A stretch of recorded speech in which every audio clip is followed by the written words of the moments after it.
All right. Well, thank you all for joining today for this session, SVP Partners Journey to Reimagine Giving, hosted by our partners at Social Venture Partners International. I would like to note that closed captioning is available. It can be enabled at the bottom of your Zoom screen. My name is Kaisen Batuang. I am the Director of Development and Partnerships at Philanthropy Together. And Philanthropy Together is a global initiative to grow and strengthen the Giving Circle field, and with programming like the We Give Summit, and with partners like SVP, I think we're gonna have such an amazing discussion today. So we're really excited. We have some amazing leaders here on this panel, and they will be talking about how they're evolving their giving, they're centering collective action, building a culture of accountability and philanthropy, and also community-centered wisdom. So really nothing that this group can't handle. Throughout today's session, please do engage with them on the chat.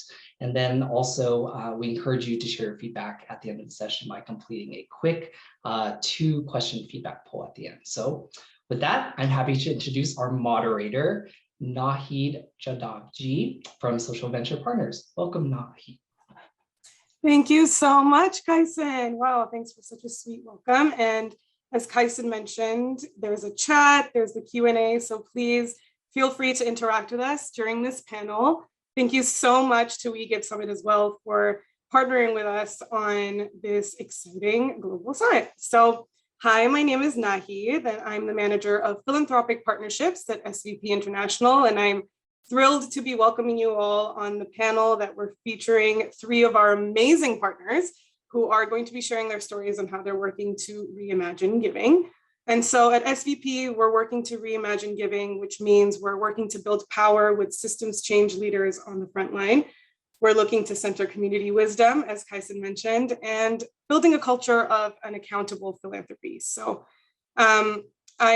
I have the honor today of introducing our 3 panelists. So first we have SVP Chicago and newest SVP International board member, actually, Terra Winston. Hi, Terra. Thanks so much for joining us. Terra has been a part of the SVP family starting 2015. So I am the newbie here. All of these folks are the experts of our network. So thank you so much. And Terra is excited. I want to share a little bit about how each of our panelists are feeling about the summit. So Terra says, we're in such an exciting and innovating time where the only way to learn and evolve is to reflect on the lived experience of others. And so the summit allows us for a unique and beautiful opportunity to do so. So thanks so much for joining us, Terra. Next up, we have Brad Brickman. Hi, Brad, nice to see you. A long-term partner since 2010. So gosh, again, hello, I'm a newbie. Brad has been involved with SVP Seattle for 6 years and has been on the board for 6 years, sorry, forgive me, and is excited to learn more about how we're building accountability circles for community building and social justice investing. And then finally, we have SVP Tucson partner, Anne Maley. Hi, Anne. Thanks so much for joining us. Anne has been engaged in the network since 2013 and is the immediate past chair of the affiliate. We were just talking about that in preps of this conversation, how Anne has been on the board for years, serving and providing her leadership. So thanks so much for sharing your story here today. And I'm thrilled that all of you are joining us. So to kick us off, I would love to have each of you share a little bit more about what brought you to SVP, how you discovered this beautiful and exciting network, and what makes you the most thrilled about being a part of this global initiative. Terra, would you like to start us off? Sure. So poor Brad, he's heard the story before. This is a problem when you've been around for a while. Brad's heard all the stories. But for those of you who haven't heard mine, I actually first heard about Social Venture Partners in a business case in business school. Studying it in my nonprofits class. This thing on paper, hearing about, because at that time it was just in Seattle. And just it sounded so amazing of people coming together to really help nonprofits and learn themselves. And what I didn't realize is that amazing paper was such a shell version of what it means, what it feels like to be an SVP. What I love about it is being in community with like-minded people who really are committed to making this world better. Not just in basic ways, like it's ever evolving. I have learned so much, and I continue to make all kinds of mistakes and learn new things next time. And the fact that we can be in a space that does that and is really focused not on just giving, but being strategic and learning about what are the levers that will change the world, to me, like is exciting every day. So like I get happy when I learn that I've been wrong for a couple of years, because now I can do and be better. So that's my story. I would love to hear Anne's. Well, as you know, I've been involved for several years, and I was invited by a friend, and it was more than I thought. I just think it's incredible what we can do together. Like Terra, I love learning and learning about my own community and where our challenges are, and how we can help and make a difference. I worked in the nonprofit world for most of my career, so I was aware of some of the challenges, but it's different today. The world is different today. And what I love about what we're doing today is we've shifted with that. And I love the flexibility that SVP has. I love hearing the successes and challenges and about the failures of other communities and what you've learned. So being part of a global network is part of what I love about SVP. And locally, I've met really good friends through SVP. And just the generosity that we all have to help make this a better community, a better place for all, is what just gives me a lot of satisfaction. Brad, how about you? Great, Anne, thanks. Yeah, a lot of satisfaction. I feel the same way. My first experience back in 2010 was a big event where we had 4 lead partners. SVP puts one partner in charge of a multi-year grant typically. And it was really cool to see these 4 partners get up and tell their story about the nonprofits that they were engaged with and leading on the grant itself, and getting to know the organizations and share that out with the larger network. But I met a person, Ron Tanamura, and he was at my table. They had a table captain kind of set up, and I really got a sense for the seriousness of this endeavor, and that it wasn't just like a volunteer. When you hear people talk about volunteering, sometimes that's a second-rate determination on their part, but I could really tell this was serious. And Ron really wanted to see me and all the people at that table join, because we had serious work to do. So that was what got me started. And since then, our roles have continued to evolve individually and as an organization. So it's been exciting. It really has. I'm glad to be here today. Thanks so much, folks, for sharing those really insightful answers. The highlights that I'm hearing is lots of learning, lots of community building, and taking action, which I'm hearing from Brad is that like you came and met folks that were encouraging you and inspiring you to do something, which I think is one of the big reasons that I also joined this network in my capacity is to be involved in that learning and that moving. And so I guess a good segue into the next question that I have for you folks is, what does collective action mean to you? We already got a sense, Brad, I think that it like inspires you to take action in collaboration with folks, but with Reimagine Giving, which you folks are very familiar with, can you speak a little bit more about what collective action means to you? We can do the same order, folks. Let's just Our little round table, same order. Yeah, same order, folks. Right. So for me, the collective part is as important as the action part, right? I feel like for a very long time, well-meaning people were just acting in all kinds of directions, and the overall impact is dampened because I think we should do this, and I think you thought this, and so we all were running as fast as possible, but not necessarily moving needles. And so for me, collective is number one, coordinated in a real way. So like, we figure what is maybe not the only, but what is a way, a direction we're all going to pull. And then we can get a little bit further, when all the hands are pulling in that same direction. There's another part to me. So my education, my background is systems engineering.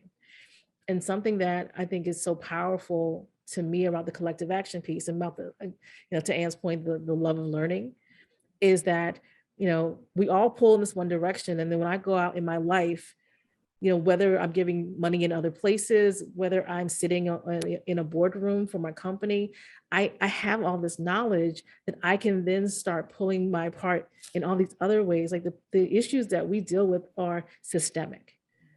And so, yes, our money and our interests, but I'm learning things that when, like name a corporation that doesn't impact some of our big issues around poverty or climate change or whatever it is that you're focused on, right? There's little decisions every day that happen. And so the collective action is also taking that awareness.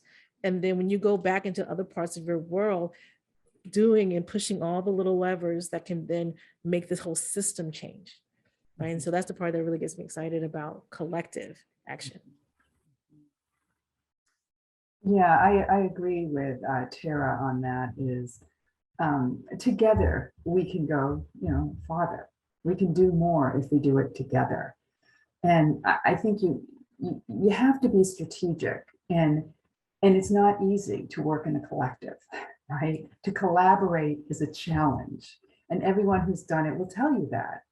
And so it's part of the work that we do is we learn along the way. And I can just say that here in SVP Tucson, we've learned so much together, and we've had to take 5 steps back in some of the work as a collaboration with the nonprofits we work with. I mean, they're a collaboration and really working to change the poverty level in Tucson. And so it's, we all hit roadblocks with that, but we continue and we're resilient and we stick in together and we find solutions together. And like Terra said, there could be many ways to approach it, but we have to make it work for our community locally. And that's what I love about SVP is I learned what they do in India. It probably wouldn't work in Tucson, but it's fascinating to learn how they're working on their issue there. And, I just want to do a shout out to Portland and Connecticut, who helped us enormously several years ago as we were taking this on. So again, it's that collaboration that I can pick up the phone and call my peers in other cities. And it really helps us learn. So they were ahead of us in this work. And we could call them to say, what were your lessons learned? And we could avoid some of those roadblocks because of their experience. And they're very different communities, but it helped us a lot. I mean, Portland is more similar to Tucson, but it just helped us a lot with that brain power. And I think we make more meaningful change. And I think systemic, as Terra said, when we do it together, long term, and that's our goal here is long term.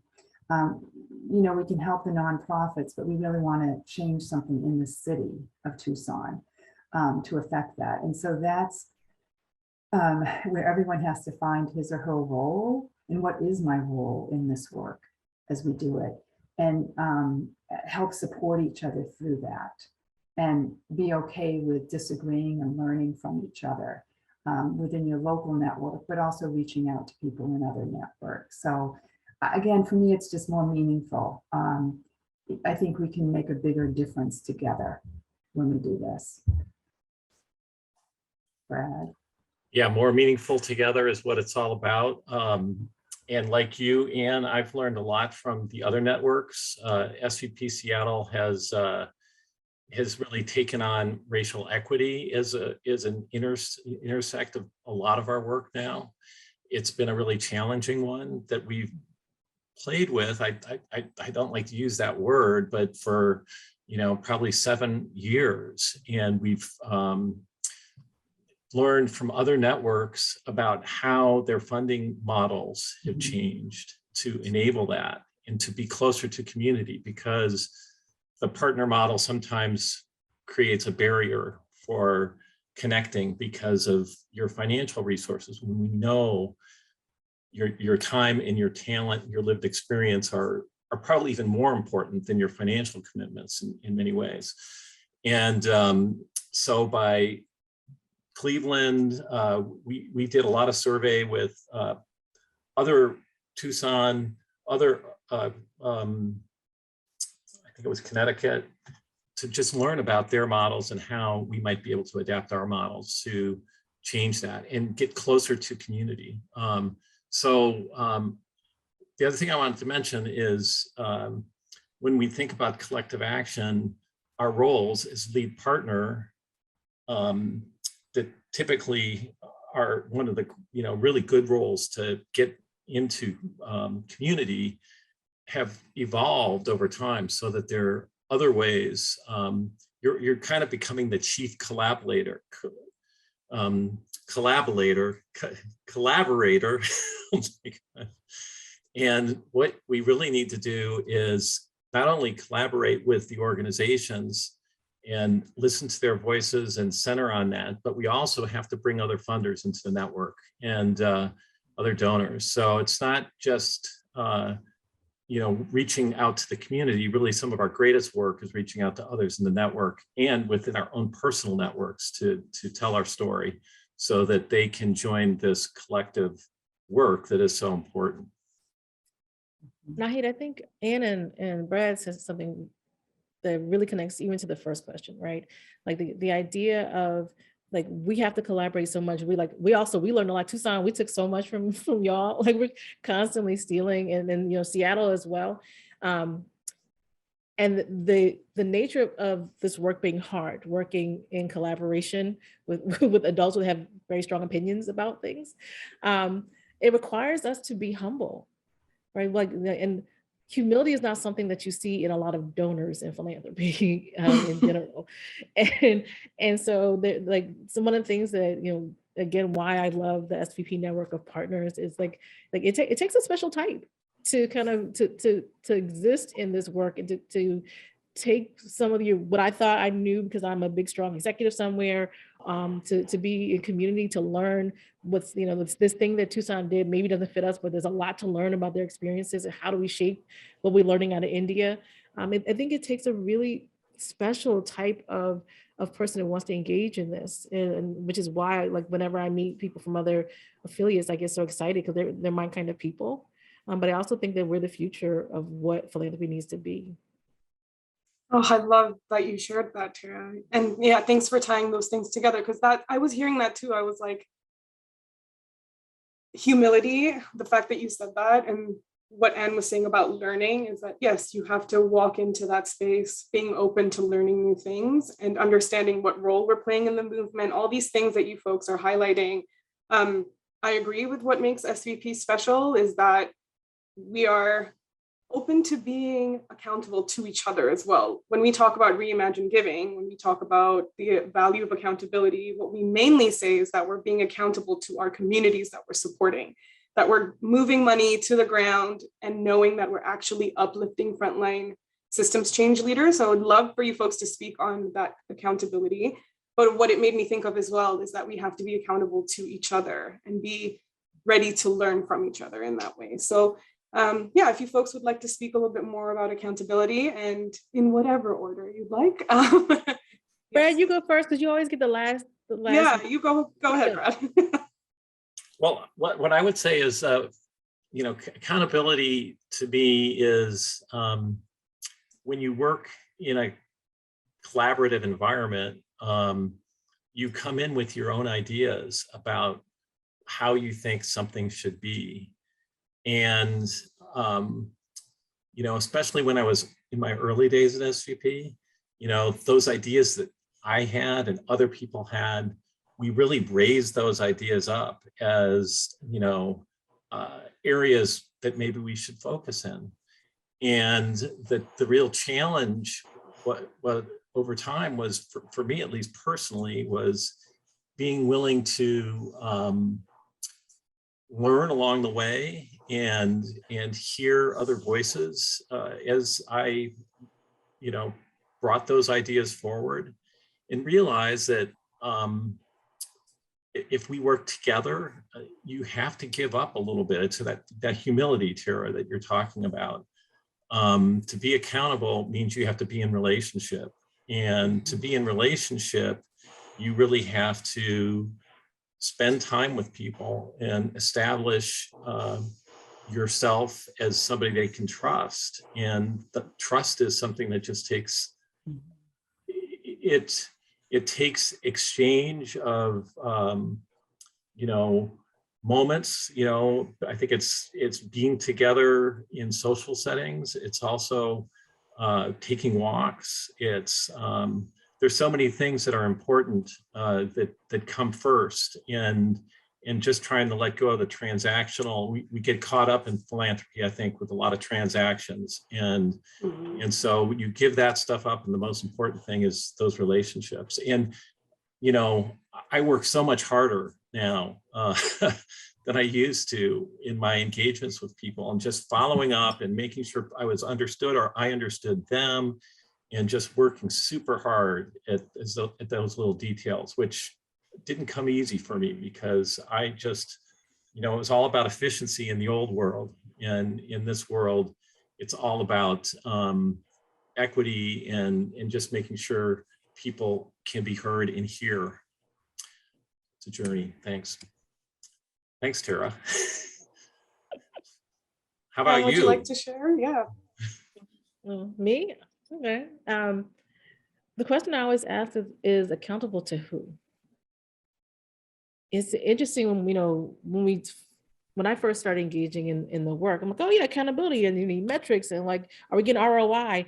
But then when you sit down and ask the question, what accountable to who? Is it to the community? Is it to the people we are serving? It's weird. At first, I had been thinking a lot of these metrics and that we were trained, like how quickly, if we put money and investment into this organization, have they changed things on the back end? But that actually doesn't actually solve the accountability to who, like to the movement, to the change. And I realized I had to really rethink that piece. So for me now, accountability is about integrity to the process of being in partnership and being in collaboration to get to the better solutions that will actually ultimately solve the problems.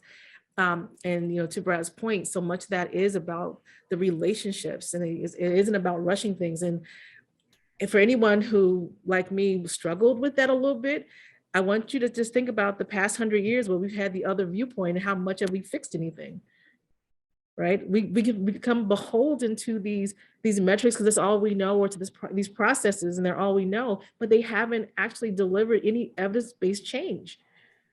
So we have to innovate and try something new. And, that's only logical, that's only strategic, right? But we get so locked into that's how we've always done things. And so accountability to me is relationship with the people that are really impacted by the issues that we're trying to manage. It's about special experimentation around the edges to figure out what does work and what doesn't work. It's about following the bright spots, the things that work in areas, and building upon those things. And so I guess it's a very Buddhist, and I am not Buddhist, to say so don't not necessarily getting attached to anything, but again, being aligned with the process of learning, growing, and then following what is working more so than anything else. Wow, well said. I agree with both of you on how you define this. For me, accountability is first to myself, and to make sure I do the work and show up, that I'm committed. If I commit, and I'll do it. And I think that's important. Also to my team, my peers, the other board members I work with, to the staff, to the organization with whom I'm engaged. But to all of us, it's like what you said, is that the connection with each other, and how can we help each other be accountable to the simple things of good behavior, treating each other with respect, being vulnerable, creating a safe space, a brave space where we can have open discussions and disagreements. And that's what I love about the SVP Tucson is we can hold these discussions with one another. We don't always agree on how to get there, but we listen to learn. And we can influence one another and help each other better understand the why. And I think when you attach that why, it helps people see it differently. And sometimes, you have to repeat it 7 times for people to get it and to know what this really means. And, we've experienced all of that as an affiliate. I also think the accountability, and Terra, you touched on this, is engaging the nonprofits to help have them hold us accountable and to learn from them. We're not there on a day-to-day basis doing the frontline work that they are. And I think we need to listen to them, to ask for feedback, to get them as partners, to get them on the board, to get their voices heard. And we're fortunate we're starting to do that in Tucson, is to be more inclusive with them in the decision-making process on the board, the voices on the board. So I think we're all accountable to one another, but having those open discussions about it and asking, your own board, what does that mean to you as an organization? What does it mean?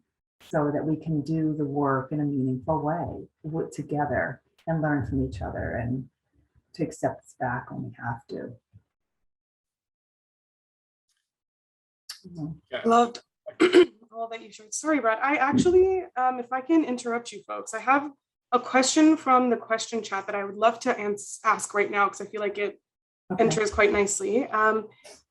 Thank you so much for sharing about the accountability and the community-centeredness and the values that we're approaching. I would love to know how these 3 values have changed your approach to philanthropy overall, and why do you think that being a philanthropist in this network is important? I can talk.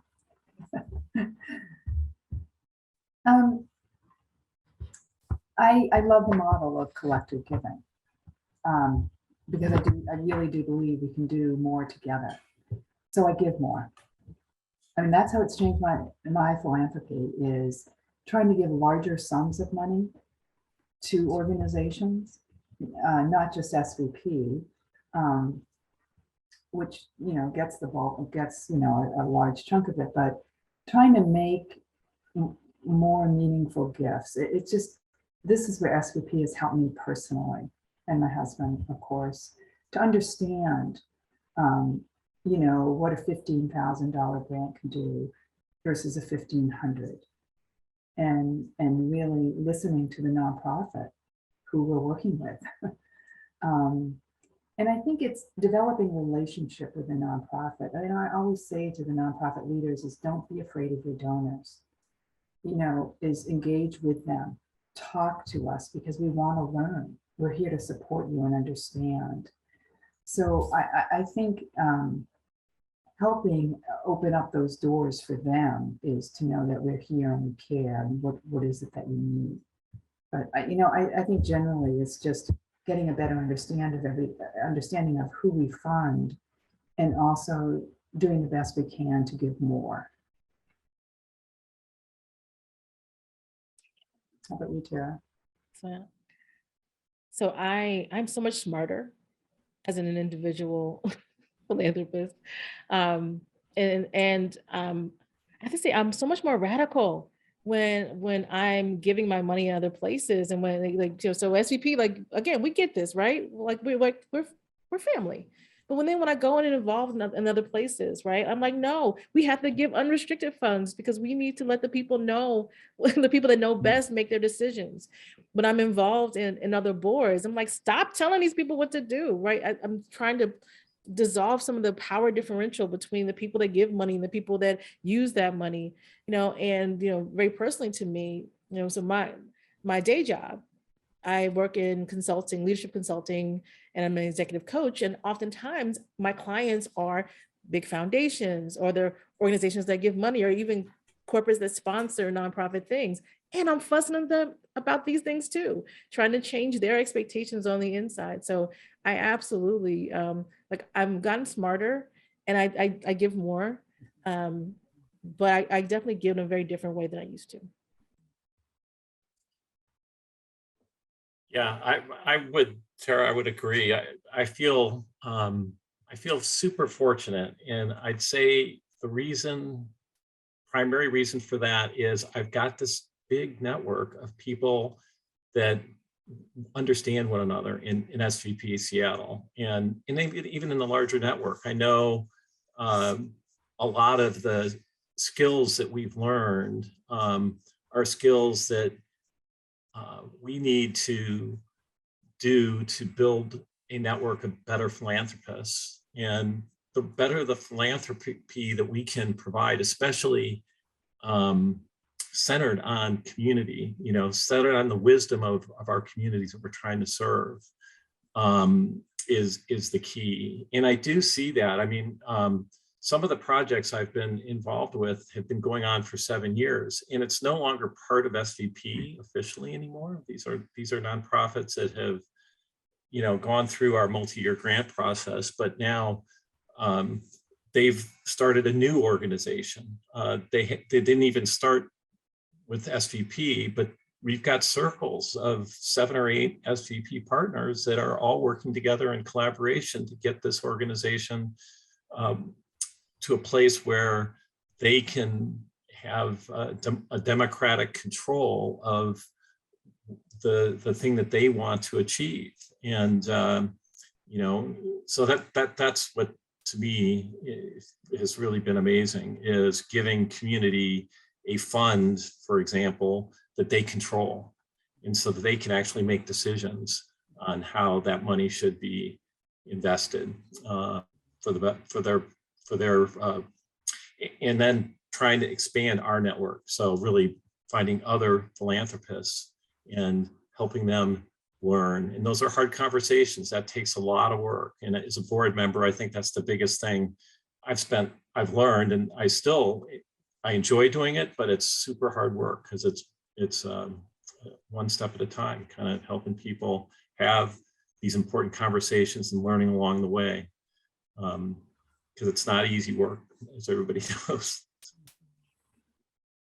I would add to that one thing of, as I said, my giving has changed, and one way it's changed is learning through SVP the importance and the impact that we create through collective giving. SVP does the due diligence. They do the work. So I know the money that we give is going to nonprofits that are doing their work. They're accountable. And the same, so we give more to groups that give money. There's the Alliance Fund in Tucson. We give to them because we trust them. They can get it out faster than we can. And they do the work and review the proposals and all that, and the Community Foundation and other sources here, that are giving out money. I sort of like that model of working in partnership with them, just giving them the money and let them make their decisions. I like Terra, it's just unrestricted funds. I don't know if some people listened to Vu this morning, but I mean, people are still talking about overhead. That is just, I just can't believe donors talk about that still. I was sort of surprised, thinking that we're still there. Then we got a lot of work to do. If that's a concern of funders, get involved with SVP is what I say, because that might help you shift a little bit. I thought we were sort of beyond that at this point, but like we said, we have a lot of learning to do.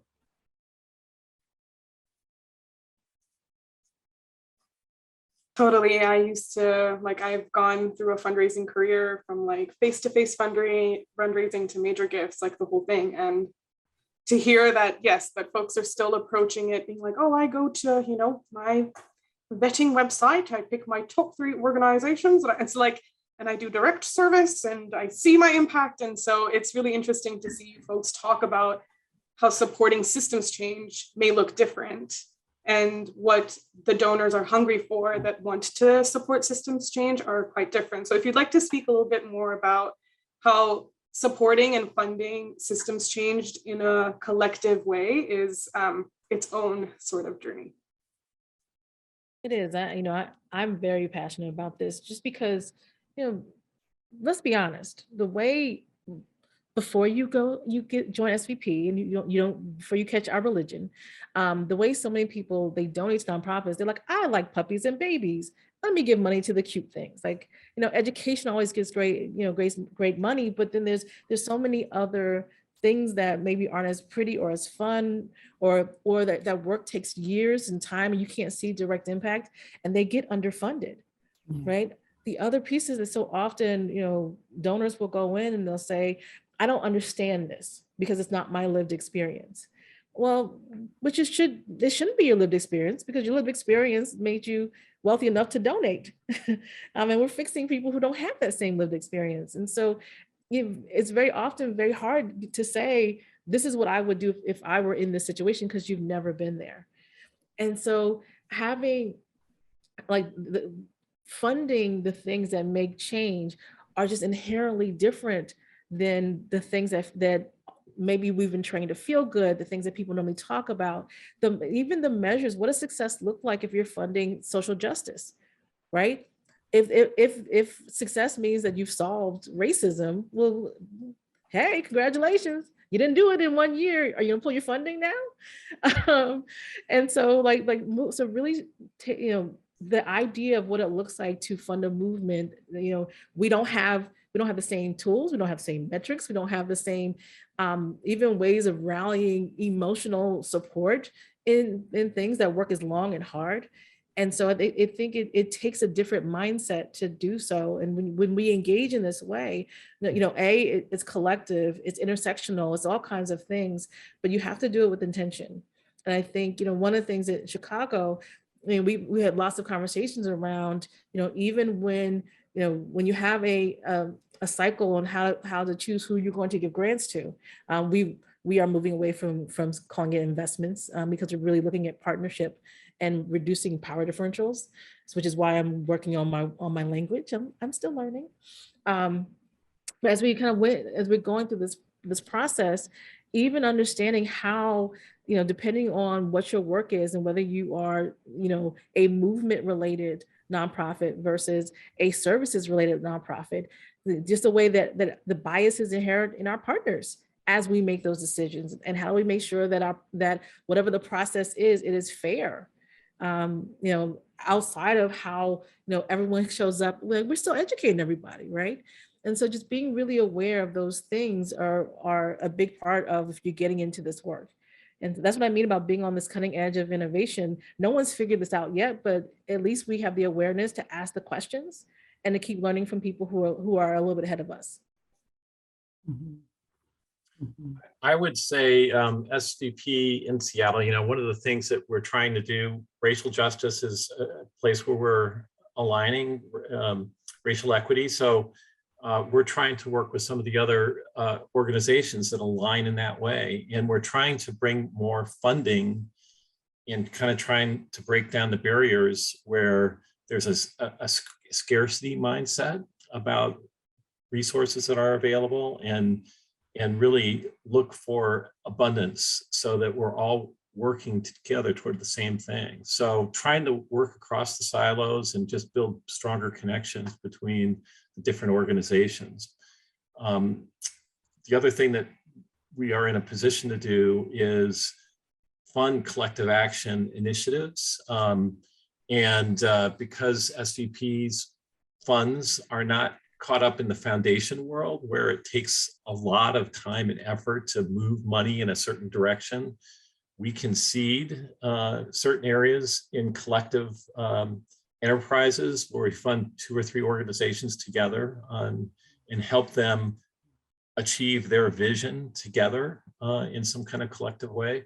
So those are opportunities where we've done that in education and also in the environment.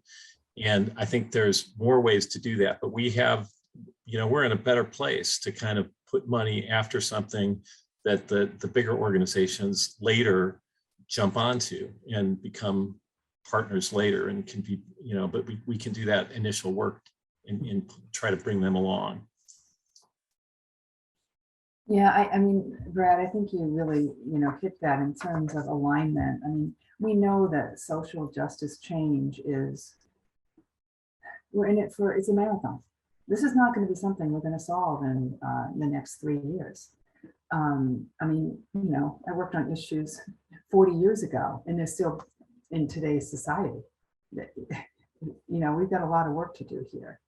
So I think when we think about collective impact, we need to align with others. I'll just say we've been very fortunate in Tucson that the minute we set a collective impact goal of 2 Gen, reducing poverty and working with the kids, the family, the adults, education and workforce development, we increased our partners. We increased, for the first time, got funding, grant funding. I mean, we solely relied on partner giving for the first, I'd say, 11 years of our existence. And then, so now, because we have a community impact goal that everyone in Tucson wants to solve, and we have a poverty rate of 22%. And they get it, the importance of this, and no one has tried this. So I think you gather momentum and you broaden your base. So we work with schools, we work with educators, we work with the county, the city. There's pulling people in who are motivated to create a change here. But we're in it for the long haul. This has got to be adaptable and sustainable over the next 20 years. I personally think, to stay focused and on track to create the change we want to see here. So I think I like the word that you used, Brad, of aligning our resources. So it's exciting, and it's also just patience, folks. You've got to have patience to do this work. There's a lot of work to be done in this country to create systems change, and we all know that. I mean, we're preaching to the choir on this webinar. And I wish it were broader than this, but we all know this. And I just want to say thank you, everyone in this room, for doing this work, because as Brad, it's not easy. It's a challenge, and but we're here to support each other, and that's what gets me through. I know I have support. Thank you so much for sharing that, Anne, and everyone. I just wanted to flag that we have about 6 minutes left. And so I think that's perfect timing. Also, well done, table. I think we did great. Shared some great things that I'm going to definitely be reflecting on after this chat. And I think what's really great about this session is that I'm hopeful to hone in on this chat for the rest of my conference experience, because, I'm going in with SVP. And so I really want to be sure that we are covering all the things. The last question that I have for you, I guess, to tie off is, in the Q&A, we have touched on this a bit, but I would love, as like a closing out, the question is, why is being in a community like SVP important as a philanthropist? So I guess I will rephrase it and say, if you were not in SVP, what would you be doing, do you think, differently? Would you still be sticking to your old ways? Or how do you think that you would be approaching collaborative giving? Because it feels like the values are aligning and SVP just happens to be the perfect place for you to fit. But yeah, I would love to see how you folks would have been approaching your philanthropy if it were not for these values. I can answer mine quickly. Well-meaning charity. Yeah. Totally. Charity versus change. Yeah. Sure. Yeah. I would say I would not be where I am today, where I feel like I'm taking risks to, people talk about generosity, but when you are up close, and you're really listening to the wisdom of the community, and you see the challenges, the frontline challenges that people are having to deal with on a day-to-day basis, even though I'm removed, I'm in a safe place almost all the time. But I can still hear and be human and understand these stories. And I'm taking risk on my resources to do what I can, you know. And I think we all should be thinking about what we can do to take more risk with our resources, to put them in a place where people who have been deprived power and, you know, just don't have the ability to be advocates for being human. I don't know, there's more other words to use, but they're not, they can't really achieve, you know, a sense of fulfillment in the world that they're in. And we can change that and in very defined ways. But I wouldn't be thinking about it that way. I was always caught up in like environmental engineering projects to kind of stave off carbon sequestration, for example. And now I think about it completely differently. It's a human problem that we all have to work together on.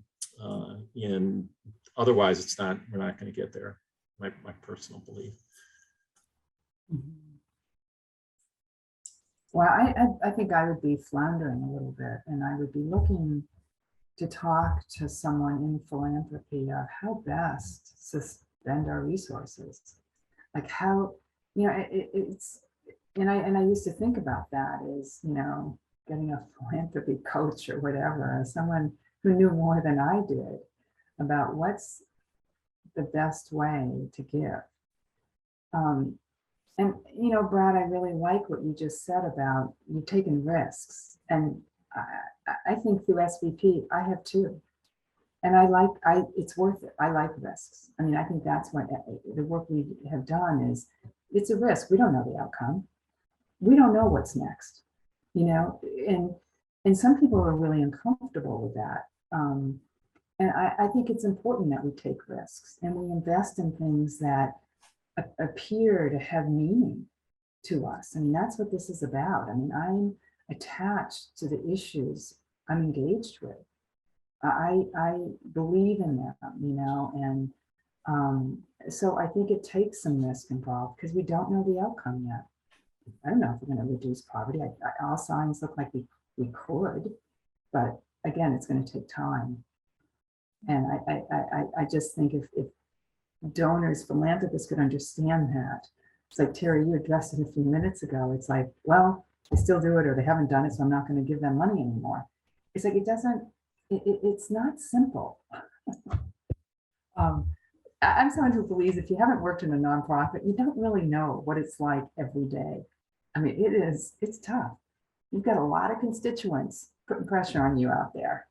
And it's not the same as owning your own business. I've done both. I'll tell you, it's very different. So that's my take on it. Thank you, Mahee.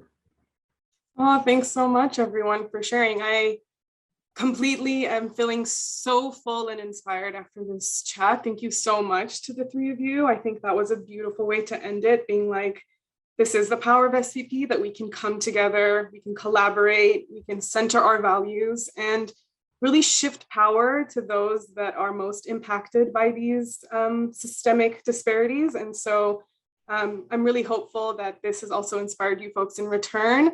I'm so looking forward to having a coffee, a lunch, a chat to continue these conversations after this meeting. But thank you so much, all of you. Thank you, We Give Summit, and to all of our attendees. I see that the chat is going off and that makes me excited. So thank you so much to everyone for interacting, and be sure to connect on Whova after. So this is not the end of our conversation. This is just the beginning. Thanks so much, Brad, Anne, and Terra. Wishing you guys an amazing rest of the conference. Thank you. Thank you. Enjoy. Thanks. Yeah, thank you all very much. Thank you all. That was so inspiring. Oh my gosh. Thank you again for our wonderful panelists. We appreciate all your insights. We do ask that you fill out this quick 2-question feedback poll before signing off this Zoom. But if you love this conversation, please join our next session, which is called Moving at the Speed of Trust, Funding Leaders of Color Equitably. So that is coming up at 6 p.m. Eastern, and we really want you to be there. So thank you again, and let's keep on the conversation going. Bye. Thank you. Thank you.